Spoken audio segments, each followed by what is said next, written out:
Hi, everyone, and welcome back to First Principles. What you're going to listen to is part one of my conversation with Ankit Nagori, founder and CEO of Curefoods. In this episode, we start from his Flipkart days, get into what makes talent density work, and finally land at how Curefoods survived the pandemic on just rupees 2 crore a month. But this is just the first half. In part two, Ankit tells us why healthy food will never win on a Friday night with Indians. And we also get into how he thinks about hiring and building people. To listen to full episodes without the wait or to just keep up with First Principles, subscribe to The Ken either directly or via Apple Podcasts. Let's get into it.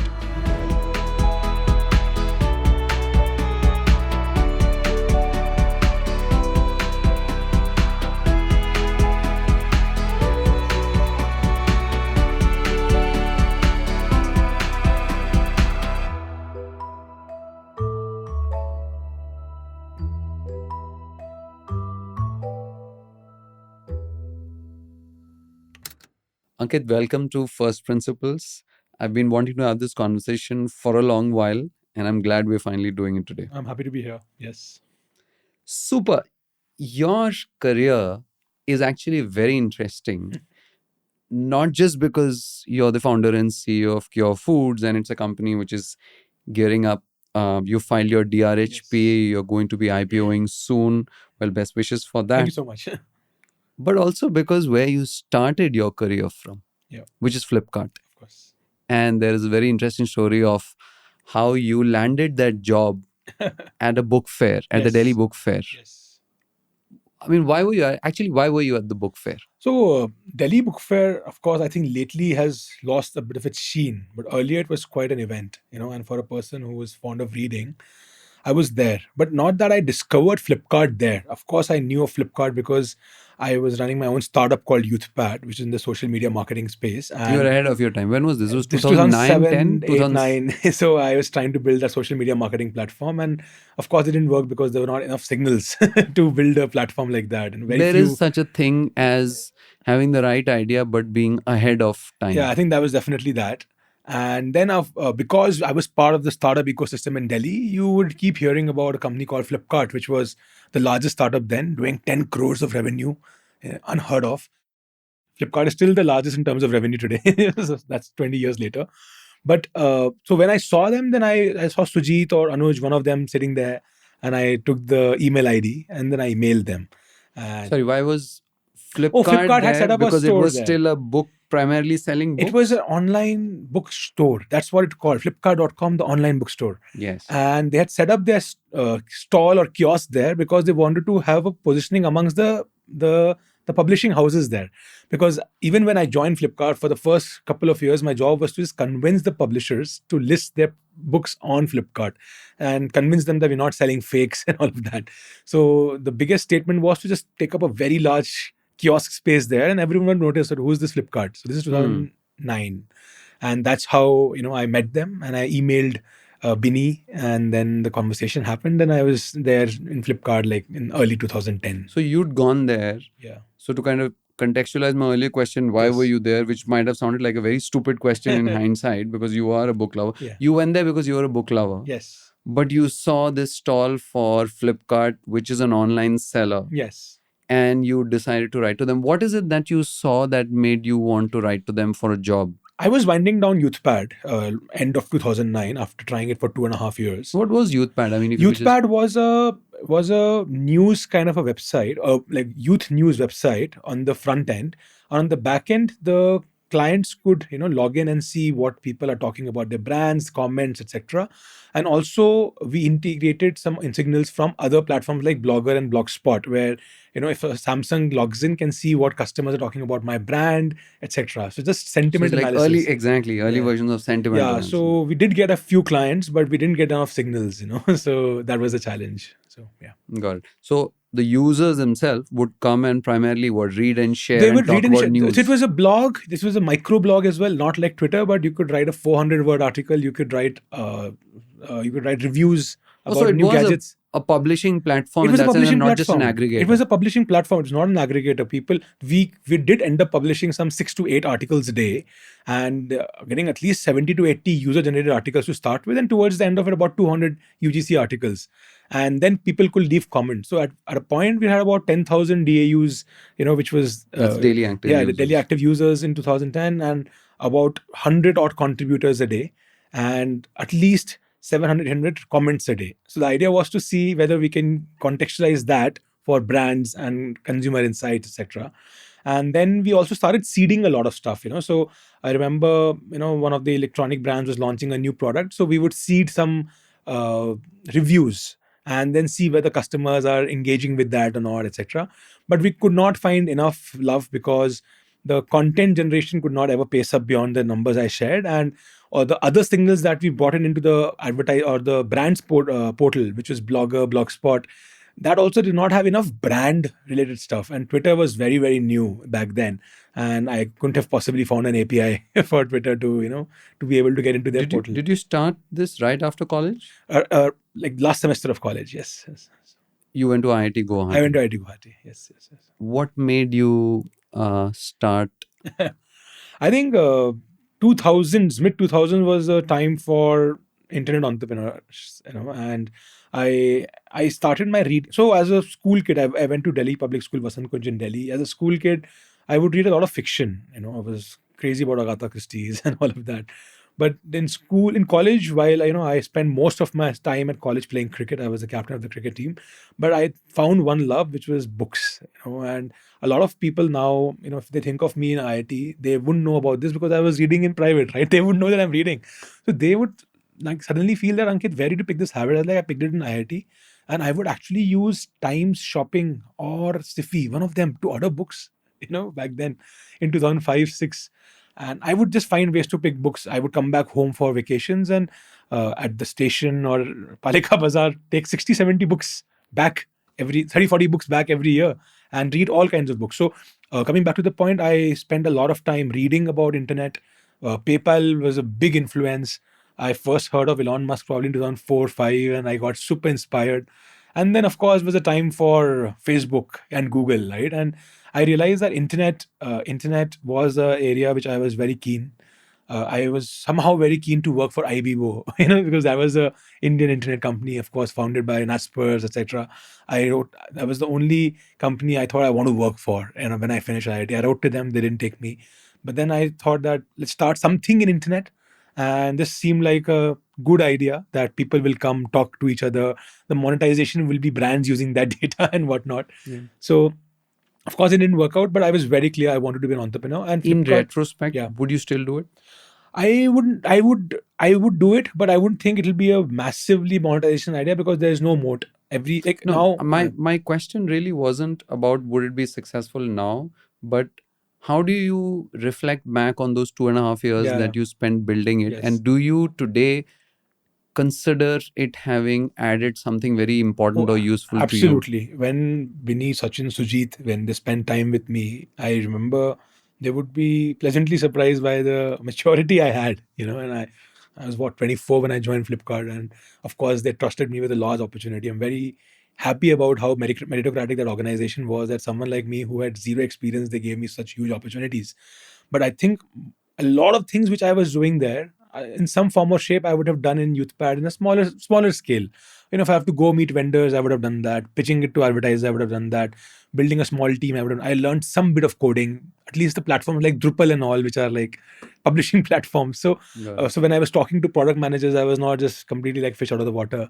In fact, I remember Amod once telling me that, आपकी product understanding काफी अच्छी है, like in his own style. Amod in his own style, right? So I was like, yeah, because I was the product manager for YouthPad, right? So I think in some senses you were the Swiss Army knife at YouthPad. 100%. It's a 4-member team, right? So and how big was Flipkart when you joined? My employee ID says 22. So yeah. And I'm sure there were other warehousing staff and all, but I'm talking about people in office. Got it. Yeah. What did you write to them and say? I wrote a very lengthy mail. I think almost like, I am this. I was the captain of cricket team. I have done this in IIT. This is the internship I did. Then a brief on YouthPad. And I think Binny just forwarded it to Sujit. And Sujit in his own style, sent a one-line answer saying, "This is my phone number. Call me." So, and then he called me to the. Then I called him, and then he made me meet Anuj, who was the Delhi head, etc. So within like 30 minutes, Anuj said, you should meet Sujit next." Next day, Sujit I met, and then they made an offer. So it was good. What did you join them to do? I joined them to get publishers directly onto the platform. Otherwise, we were going with the aggregators and distributors. But then on day one, when I joined, they told me that we've decided that the Tiger funding had come through, etc. That we've decided that we want to do more categories. So why don't you do more categories? They asked me, what would you do? I was like, I launched USB pen drives. And they're like, why? Because I read a report that on India Times as the most sold product. I've always been this numbers reports person, which is contrary to some of my other, like a sports thing, more outsy. But I'm like a geek inside myself, right? So then they all were like smiling, haha. But it's like, okay, let's launch, which is more adjacent right now, which is let's launch the media, games, CD, DVD, music vertical. And that's what became my first year project. I launched that first category outside of books, and we saw decent success. It became 10% of the books revenue. It was a dying category. That gave us also a confidence that, yeah, like people now looking to buy more stuff on Flipkart. And 6 months later, we launched mobile phones, which became a very big category. So, yeah. And then where did that category journey take you personally at So Flipkart when over I the was years? running books, and then they made me the head of books because I got success, etc. And within 9 months of joining, becoming head of the largest category, it just I think I mentioned it earlier. It just showed meritocracy of a level which no one can imagine. What percentage of approximately the revenue was books back then? When we launched phones, books was doing probably 80%, phones 15%, and 5% was CD DVD. Because phones were also not a runaway success. Of course, that's a story in its own. How in 2011 we reinvented 30-day returns. So first 1 year it was pretty slow. The phones launch, the phones category, but for me to be running books, which was 70-80% of our revenue, our identity was that, and I was just 25, 26, and I was like, it was a dream. I can't tell you what those years feel like. It was just it was a breeze. It was the camaraderie that we had, the talent density that we had. Mekin, Amod, Sujit, Bini, Sachin, and of course Amitesh Jha. They're all running such large pieces now, and of course they're all legendary leaders. I think to be able to assemble that team at one place during a short period was the reason why Flipkart got to the success that it got to. So for me, that was the biggest learning, that just how smart people can be.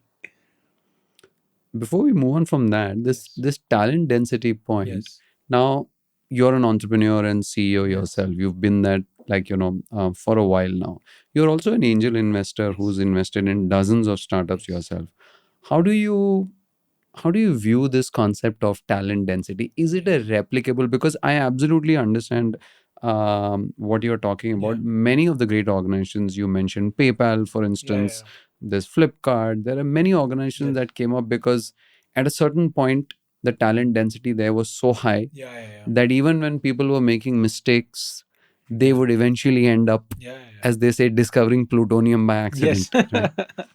What's your view today on talent density, and is it a replicable thing, or is it just sort of like this a fated thing that just happens? It's like lightning in a bottle. It's definitely something that you can design for.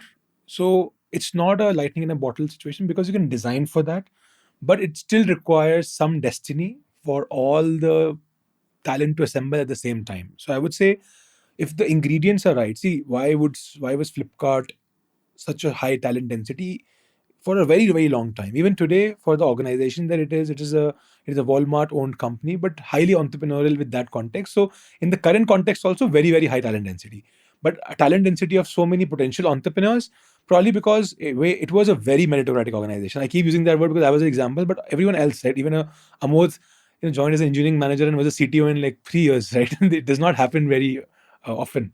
So I would say that the meritocracy was a very big thing. Sachin and Bini also were very high risk takers. So they also gave large roles to people on day one that go build this, with very simple thing. Third, I would say, is that the ambition that we all set ourselves up for was massive, right? For Sachin to say that we'll be $1 billion revenue in 2011, there's no way we had any line of sight to that. and we all rallied towards it. Like, I think not knowing enough is also good sometimes. You know, with ho sakta hai. And we got there in 2014, like 1 year earlier. Then when 2011 we were just a bookseller and maybe some mobile phones here and there. It's not like we were like selling fashion and electronics and everything else. So to think of a company, and the books industry size was 1,000 crores. So imagine like we're a bookseller and we're saying we'll be a 5,000 crore revenue company. So aspiration, audacity, meritocracy, and also good paymaster. So a good paymaster where ESOP was very valued.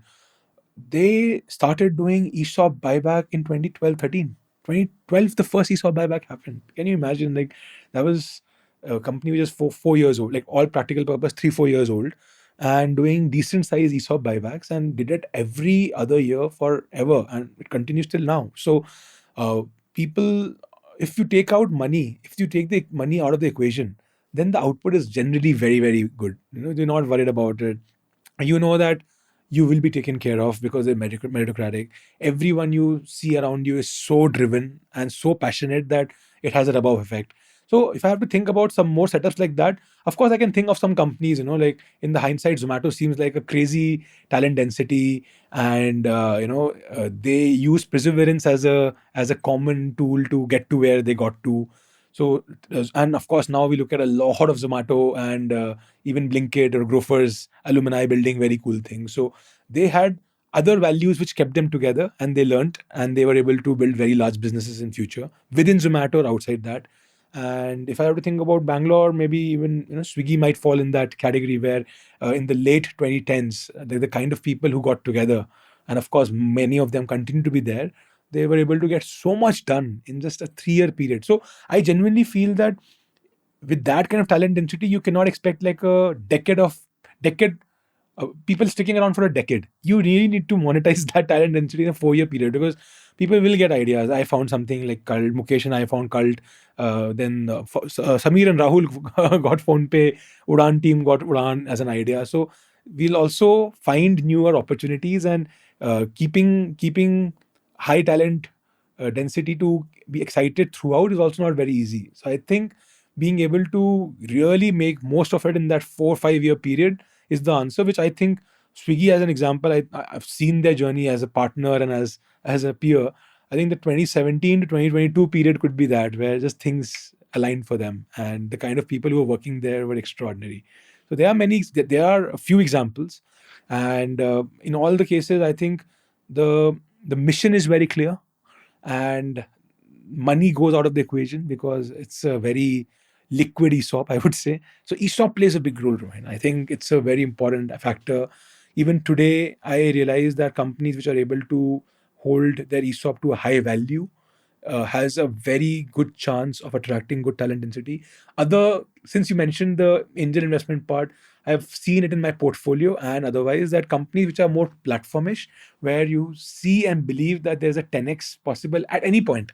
Like today, all of these listed startups also, which are like very large ones, they can go 10x from here also, because tomorrow they pivot to one more platform and they're at 10x, right? Like the Blinkit, we've seen what Zomato and Blinkit have done, right? So I think which companies which are more platformish have a higher chance of getting a better talent density, because the opportunity to do more is there, opportunity to do new things is there, and at any point of time, the leaders can believe that there's a 10x sitting. But if it's more brands, more SaaS, more, that 10x at scale is not possible. Then it'll be, even if you get 25% IRR, then CAGR is good. So I would say that platform companies with very highly monetizable ESOP is a very important factor. Is that still continuing to go to be true, especially now, because in the post AI world and because of the Yeah. overall slowdown, etc., there's a lot of pressure on valuations. Yes. And there's of course the SaaSpocalypse, Yeah. all of that stuff which is happening right now,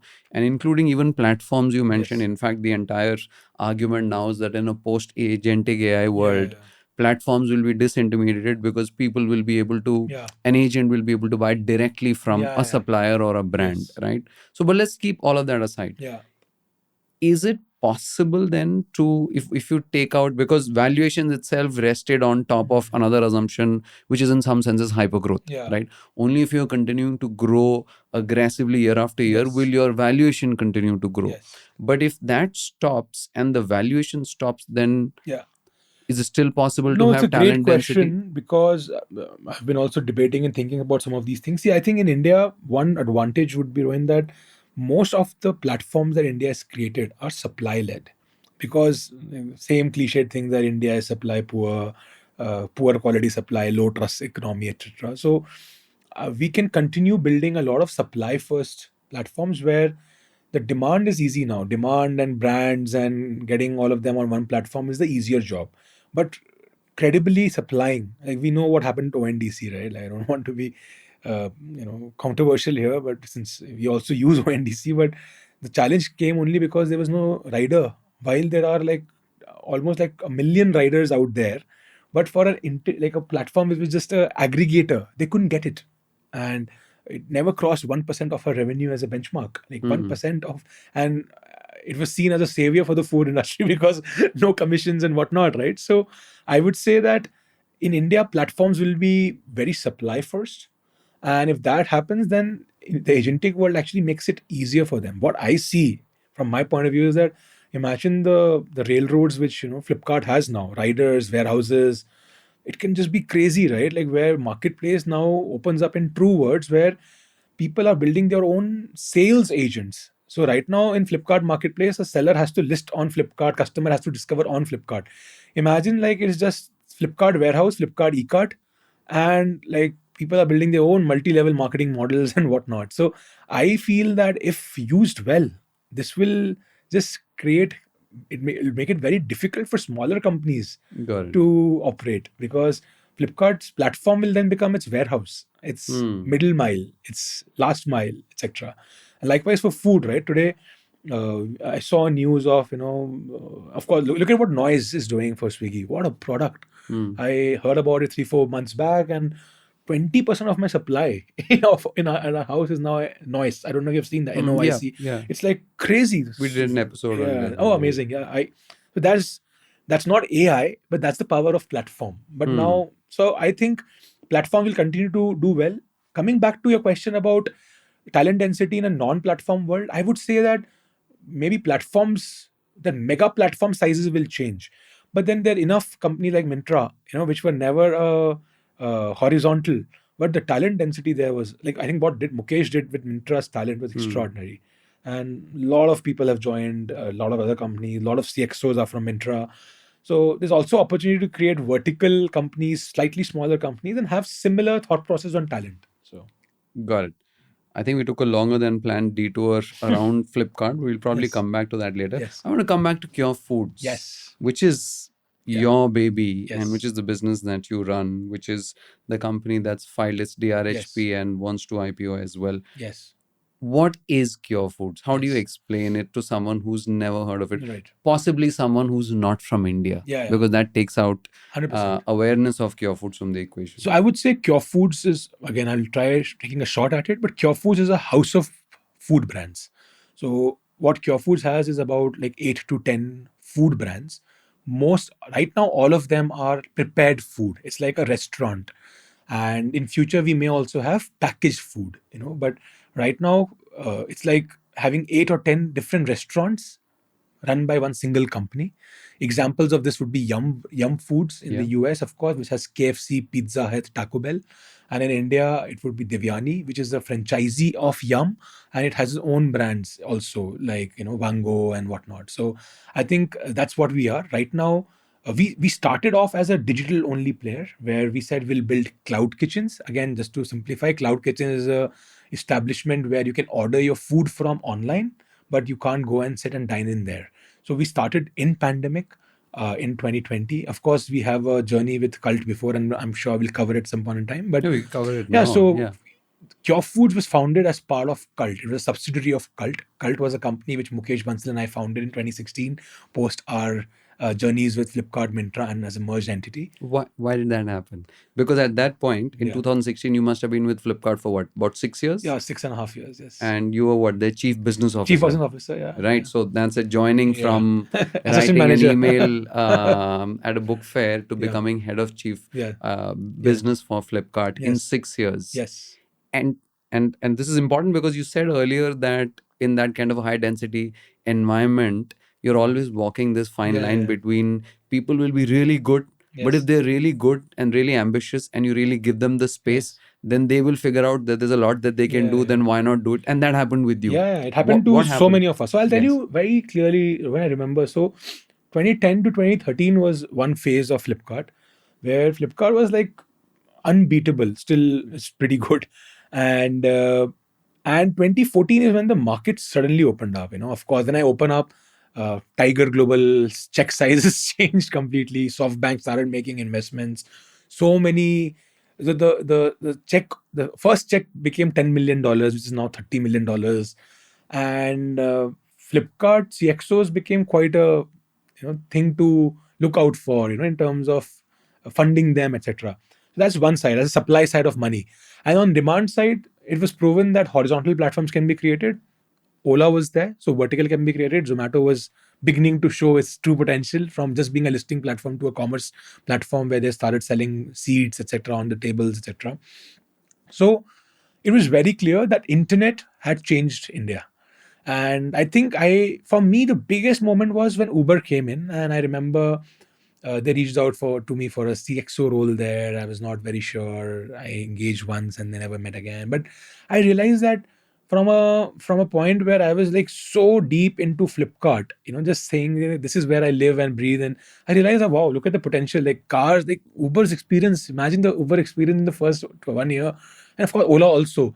Where imagine like this whole thing, you get cabs suddenly so easily. Then the 2015 food tech, uh, can't remember the names also now. Fresh Menu was there, of course, still here, but so many other, Hola Chef, etc., where you're actually getting food in 20 minutes. The first version of food tech is actually today's QCOM food, because everything was single brand 20-minute deliveries, Yeah. right? So I got super inspired, saying that internet is here to stay and large categories will get created. Of course, some of these were niche categories. I would still call food as a slightly niche category. Large categories will get created. And of course, Paytm had raised around. That also was a big thing because they poached a lot of our good people from Flipkart. And Vijay was very aggressively looking at Flipkart talent. So I realized that now is the time to just get out and uh, looked at three large verticals. Like the framework was very simple, Rohan. And of course, Mukesh has his thought process very sorted in life, right? Like he thinks very deeply. So it has to be very large TAM and has to be like super platformized, and internet should play the biggest role there.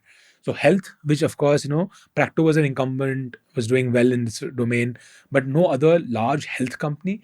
Mobility was something which we were very keen on. We really thought about it, but Uber and Ola was already a duopoly, and getting third player is always like a slightly tricky thing. And finance, fintech as a bucket, but I don't think we got excited about it. Also, if you're spending a decade or two in building something, it has to be exciting. So that was the framework. And health and fitness and sports is one area which, in general, for Mukesh, of course, it's a lot more, and for me also, it was very important. And we realized that if you just take a very long-term goal, back then was 10 years, now it's already cult is 10 years old now, saying that okay, can we power like 100 million Indians to lead healthier lives?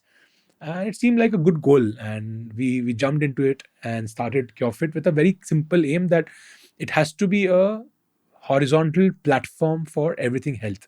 The purpose was to make health easy. That was what the purpose of the organization was, because the insight was very clear. Going just starting a gym journey is so tough.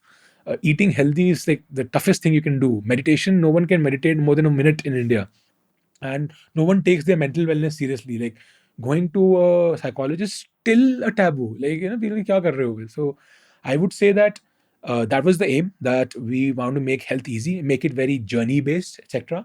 We started off with, and also given that we had decent capital, no hurry, we said we'll build it vertical by vertical with a very fully integrated journey. And cult in month 12 became a rage, and that helped us also, and also stopped us from going into many more verticals very quickly, because had it been like 70% of what it was, then we'd have pushed other verticals also a lot more. But then cult kept us very, very busy. It was, for people who would remember, of course, it's still India's largest gym by a huge distance, but if you will remember 2017-18, it was truly cult. People would not spend 10 minutes talking to each other without mentioning cult. It became a calling card in social circles, etc. So it was doing really well, and that's when we started thinking that what are the other parts of the journeys that we need to add. And Eat Fit was a natural extension. People who are people who are working out need to eat healthy, and that's how we launched Eat Fit as a subscription program for Curefit customers. And we ran it like that until pandemic hit. And in that period, we also launched other verticals which saw some success, etc. But Cult continued to be a mega brand, and then pandemic happened. It was the toughest time for the business because government All didn't the allow. cults closed Yeah, all the down. cults closed down, and also government's regulation stopped us from opening up for a very long time. I think, if I can remember correctly, probably it was the one commercial establishment which took more than 12 months to get an approval from the government. But even then, people wouldn't come back, right? Because 12 months later was wave two just getting over. People had all kinds of scars. So it was a tough journey, and all hats off to the cult team to really pull it off from there. But during the first 7-8 months of the pandemic, Mukesh and I figured that we cannot fully fund both the businesses, which is Eat Fit and Cult, and it'll be better if Eat Fit can find its own journey and own funding, purely because I believed in that model. And Why? I feel India is super supply starved. Even today, Rohin, the largest brand is Domino's with a 7,000, 6,000 crore revenue, which is extraordinary. Then second is KFC with 3-4 thousand, and then Subways, Starbucks, Pizza Hut. They're all in 1,000 to 2,000 crore range. This is India. Like even India, no Indian brands feature in top five. So I continue to believe it's a supply starved market. Our estimate back then that Eat Fit can alone be 1,000 crore was off by like 6-7x, Hmm. because we thought that Eat Fit alone can be a 1,000 crore brand where people will eat healthy every day. That was like broken in 2022 itself when we started plateauing. Eat Fit is now a 150 crore brand, give What or take. what was the assumption that you made back then that it could be 1,000 crores, and what did Yes. you learn today with the benefit of Yeah. hindsight? No. I think the assumption is simple, that people will order. So assumption was people order 10 times a month. People will eat healthy 10 times a month, and uh, almost like 3x more people will eat healthy.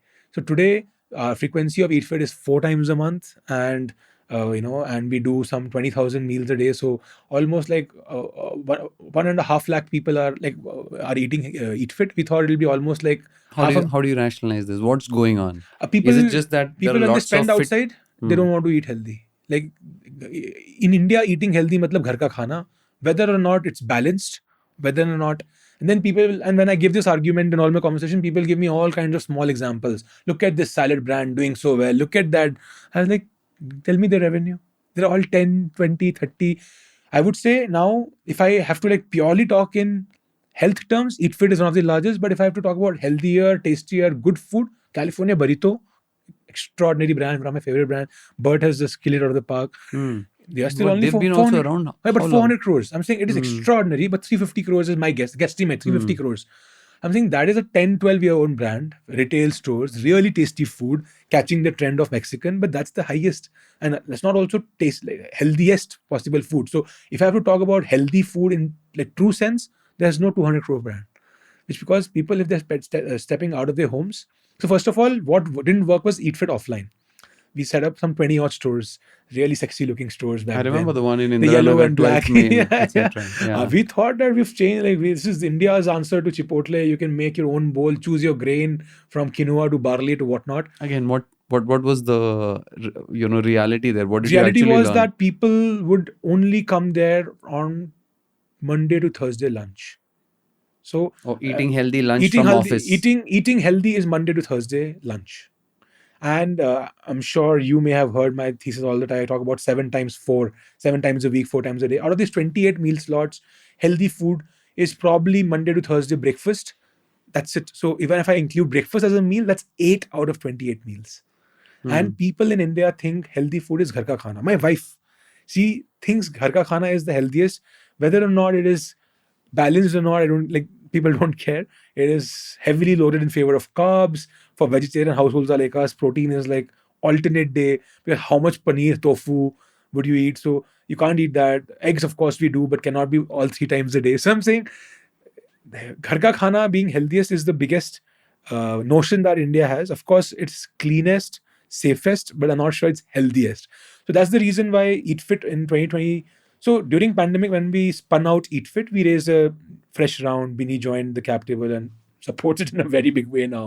He's the largest He's your investor. largest shareholder Largest after shareholder, he owns you. 20% of the company and has put in a Hmm. crazy amount of money. Like that kind of backing is rare. But he also really believes in the fact that India mein brands banenge and we will build them. So then we raised around, and 2021 during the How much pandemic, of capital have you raised to date? we've raised about $150 million, $160 million, and Bini has put half of that. So during the pandemic, we saw the second phase, unfortunately, but we saw really good jump for EatFit, and EatFit went from 15 crores a month to 2 crores a month when we hived it off, and then went to 5 crores a month during that period How of was that? pandemic. Like, if I could just ask you, Yes. because it's never an easy thing Yeah. when two co-founders are deciding to Yeah. kind of split a Yes. business, Yes. even though it was because of the pandemic, Yeah. right? Yeah. Like, what was the overall dynamic It when you was did this? very amicable. It was very civil. Like we just had two conversations about it. Like one when I proposed, and second when we finalized, and third was just like it just got done. Like Mukesh is pretty easy that way, right? Like so that's how it happened. And post that, Cult continued to be a shareholder for some time. Even it is today, but we've done two transactions where different investors have bought them out over time. So I'm hoping they also made some money out of that, of supporting, by the infrastructure, etc. Back then. So it was not tough at all because we didn't make it tough. We didn't Got make it awkward. So yeah. what was, like, when the split happened, what was the Eat Fit, which is now Curefood, what was the footprint back then? Before 1st March 2020, we had 60 kitchens of EatFit. Post during different months of pandemic. So by the time we split, which is October, it came down to 10, Wow. and the revenue came down from 60 to 2.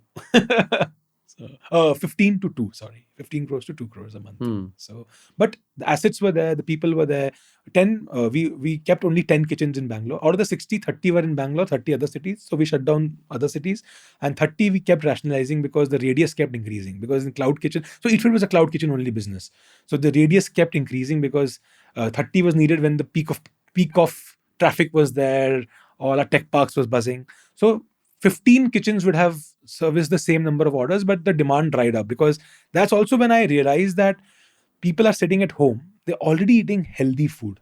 So they don't need healthier food You're or something. making air quotes because you're Yes. referring to the Indian notion of Yeah. homemade food is Yeah, healthy food. exactly. Because healthy food, they would think, yeah, EatFit say I don't want. I will order a pizza because anyways I had like a healthy breakfast and a lunch.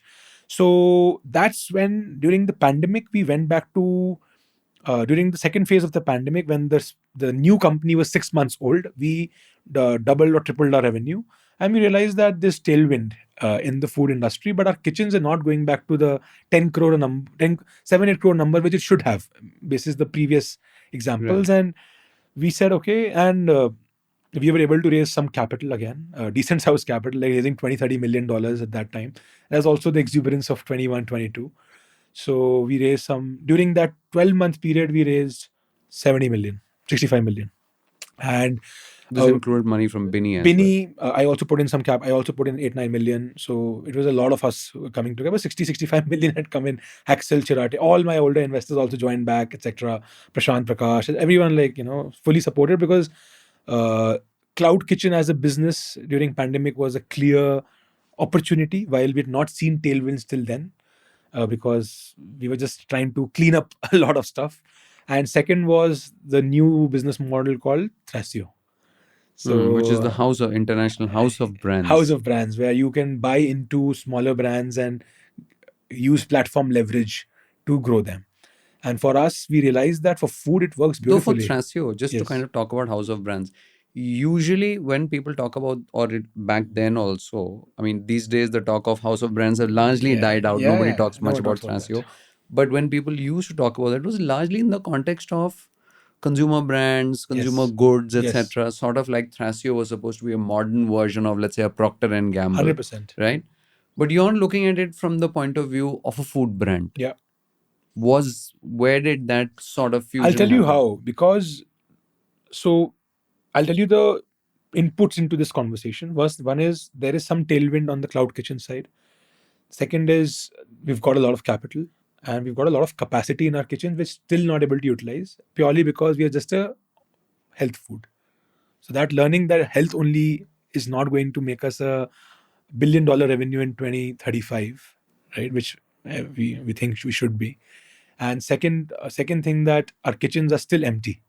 So we figured that we need more cuisines and more categories. So that's the problem statement. And other opportunities that a lot of good Kitchens being, I mean, just to kind of, so just so I yes understand this yes well, when you talk about kitchens being empty, you're essentially saying kitchens is sort of like your infrastructure, the kitchen is equivalent of like a data center yeah for yeah like yeah. a So software company. the infrastructure was one central kitchen which does all gravies, marinades, masala, etc. It goes to our 10 cloud kitchens. Back by then it was 30 already again. Because we had money, we kept opening more. We opened Hyderabad and Bangalore. So second phase of COVID was Hyderabad and Bangalore. So by then we had all these two cities, and we realized that kitchens have capacity.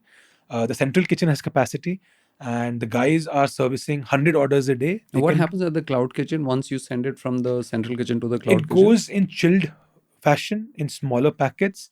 If a order comes for rajma chawal, they cut open the rajma And it's mixed and and it's heated. mixed and heated and masala and tadka. So a 7-minute process for different categories. For Got pizza, it is just baking it, rolling the pizza, etc. So 7 to 10 minutes is our KPT. That's what we Got do. it. So kitchens could do 50% more. Like so we were at 50% capacity. We were only doing a lot of lunch. We were not doing dinner, which also showed health and etc. So we said we want a pizza brand and a dessert brand because the dinner slot is empty.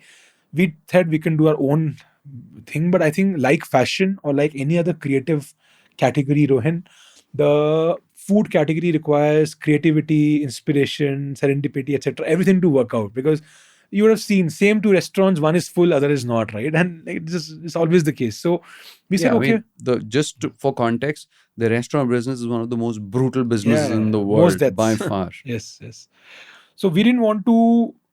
We had the opportunity of really scaling very fast in that 1 year, 2021 June to next 12 months, because supply has died out. People are not stepping out enough, and internet is really taking off. In India, Zomato, Swiggy were really taking off. So we said we need brands and we need it quick. When I first told my investor that I want to do this, they told me that this is called Thrasio. So I didn't know this. So they said check out Thrasio. Which is always great, right? Because it's Yes. validation. Yes. That something that you come up based on So the first validation was principles. on the financial viability of that model. I would have been worried if I would have done it because of the financial viability and then retrofitting that model into my business model. So Got that's it. why I was happy. I remember one of the investors said, you should check out Thrasio. Then I checked out and I realized that we have double advantage in categories where manufacturing is separate. For example, in Thrasio, the original Thrasio, they had a pet supplies business and a beauty business. There is no manufacturing and supply chain synergy. In our case, we were doing it because our supply chain had capacity. So that was the biggest reason that we did it. And then we partnered with a brand. Not even the first step was not to acquire a brand. We actually partnered with a brand and said, we'll become your cloud kitchen franchisee. It was a pizza brand called Yum Lane, does not exist anymore. It was a small brand, had 12 to 14 cloud kitchens. We said, we have 30 more. You continue running your thing, we will become your franchisee and we will run the business. So Were you doing that because this is sort of like a lower risk approach towards understanding trying to whether prove this that it works can or not? work. Yes, trying to prove that it can work. So, and then it took off. It took off. We started doing 30, 40 orders per location, per pod in that brand. And that Why did it take off? Because where are people discovering and ordering from? Is it Swiggy, see, Swiggy and Swiggy and Zomato? Zomato was, so we had our own app also back then. But even at peak, it was only 10% of our orders. And we don't have that app anymore because we realized that it's financially not viable to run a fleet and an app and a coding team. So people were discovering on Swiggy, Zomato because we had good business model and supply chain and teams. We were able to do it quicker, ratings. Sorry, I must come back to this Yes. again and ask you, Yes. Ankit, because simply because now you said Yum Lane was an Yes. existing brand, which Yes. means they were already selling on Swiggy and Yes. Zomato. Now, because you added your capacity to it, why did sales take off? Is it just because now it was just the latent demand, or what did you also pour marketing? We Like- poured marketing, but latent demand. So Yum Lane was a budget pizza brand, and we chose, given that we already had 30 odd kitchens now between Hyderabad and Bangalore, It worked very well in Puram Electronic City. I remember very well Puram Electronic City BTM, where the PGs were there. So it was a Hmm. 149 rupee pizza, like a margarita at 149. Interesting. So we knew what segment it is from, and then we marketed to that segment. And supply was very limited then. Like a lot of restaurants were still completely shut.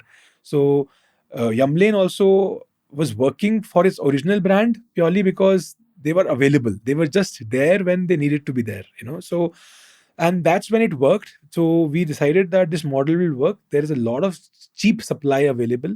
What we will do is we'll go after brands which have 5, 10 locations. We will acquire them, and on day one, put them in all our 30 kitchens.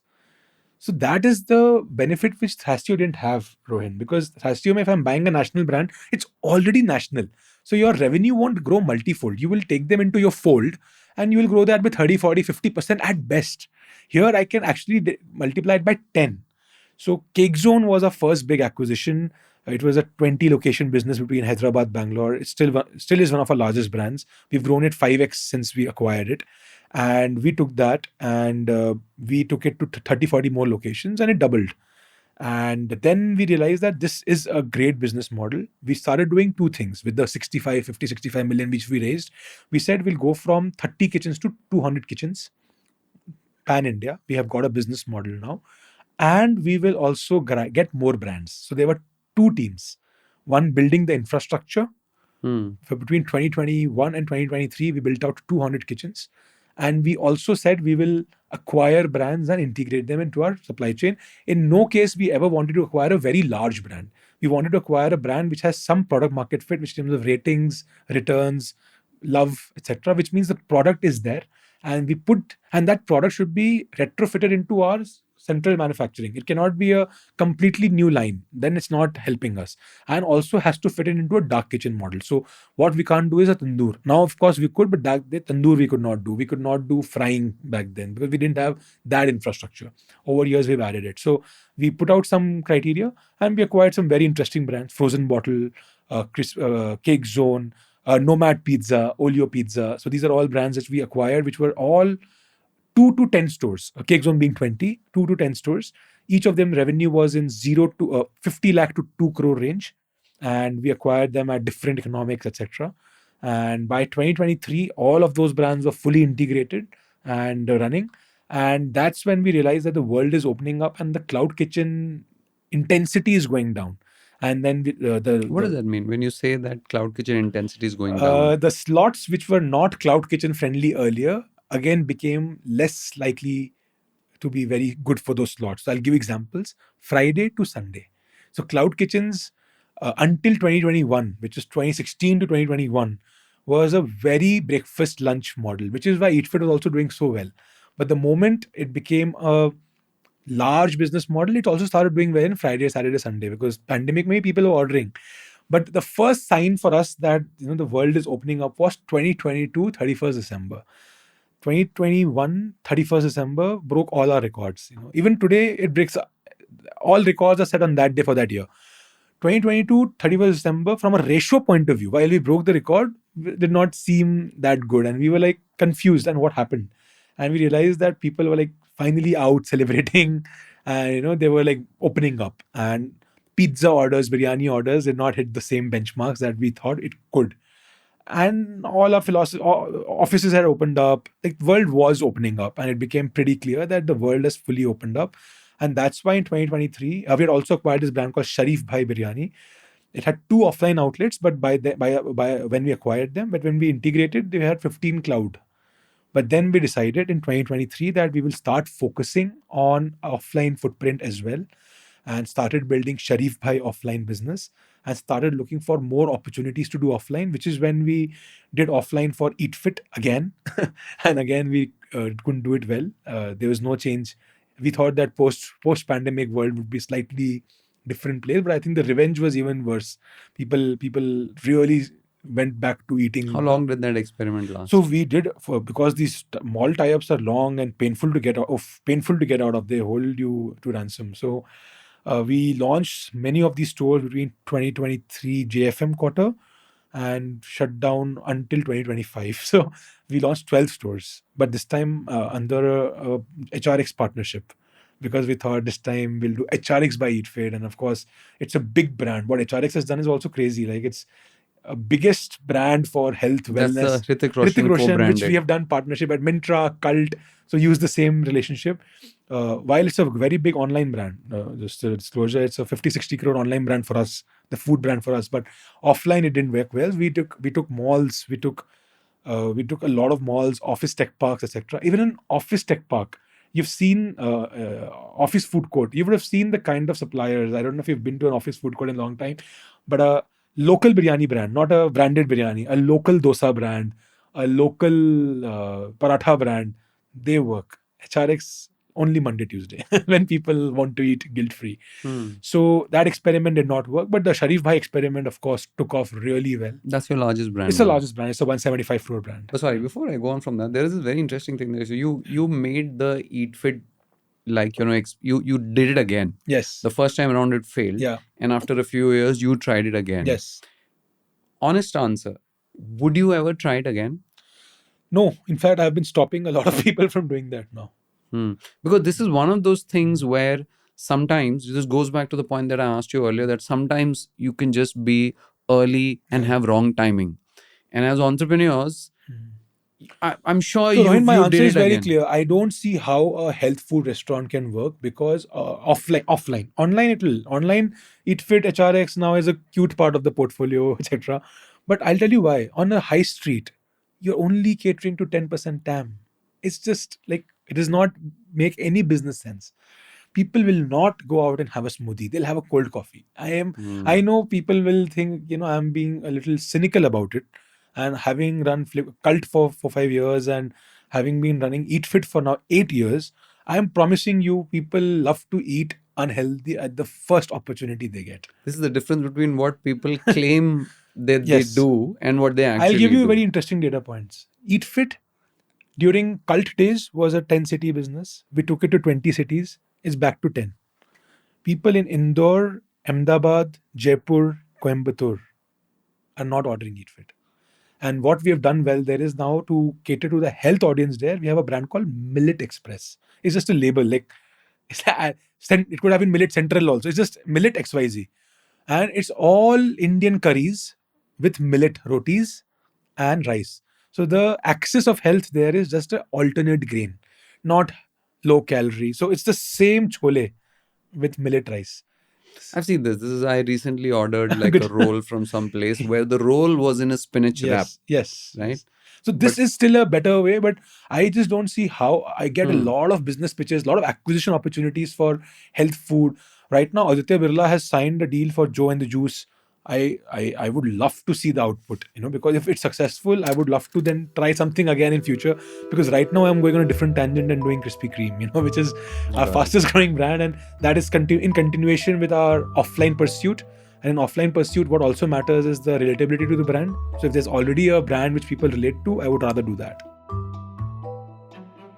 If you've been a long-time listener to this podcast and are glad we're back, do tell the world by sharing this episode with everyone you think will find it valuable. Produced by Uddantika Kashyap and mixed and mastered by the wonderful Rajiv CN, our resident sound engineer. This is me, Rohin Dharmakumar, signing off. We'll be back soon with another episode.